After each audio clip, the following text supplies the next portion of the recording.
YouTube চেনেলত সকলো বন্ধুসকলক স্বাগতম জনাইছোঁ। প্ৰথমে মই দেখুৱাইছোঁ লেটেকু গান্ধীগাঁও খুমটাই সমষ্টি পৰে। কিছুমান দৃশ্য দেখুৱাবলৈ সক্ষম হৈছোঁ।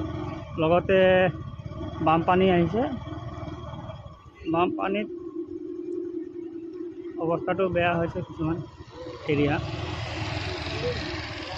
গাঁওখন পূৰা গান্ধীগাঁওখন পূৰা ডুবিয়ে গৈছে বানপানীৰ কবলত। এনেকুৱা বানপানী আহিছে যে মানুহ ঘৰ দুৱাৰ সকলো গৰু ছাগলী সবখিনি ৰাস্তাটো পানী হৈ গৈছে পূৰা। পদূলিটো পূৰা পানী হৈ গৈছে। সেইফালে চোৱা পূৰা নদীৰ পানী পূৰা বাঢ়িছে একদম। মানুহ ঘৰ সতি চব কিছু ডুবি গৈছে। আৰু দেখিছে এয়া মানুহৰ অৱস্থা। কিছুমান দৃশ্য চাব পাৰে।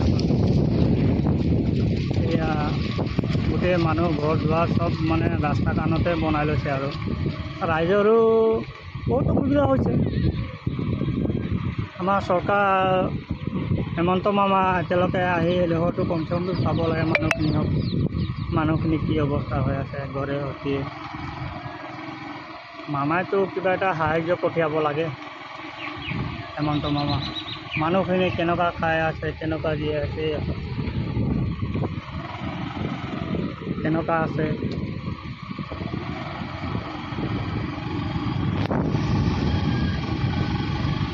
গোটেই অৱস্থা একদম বেয়া। মানুহৰ ঘৰ পৰ্যন্ত ডুবি গৈছে পানীত। আমাৰ মানুহে টিঙত চালি বনাই থাকিবলগীয়া হৈছে বাহিৰত ৰাস্তা পদূলিত।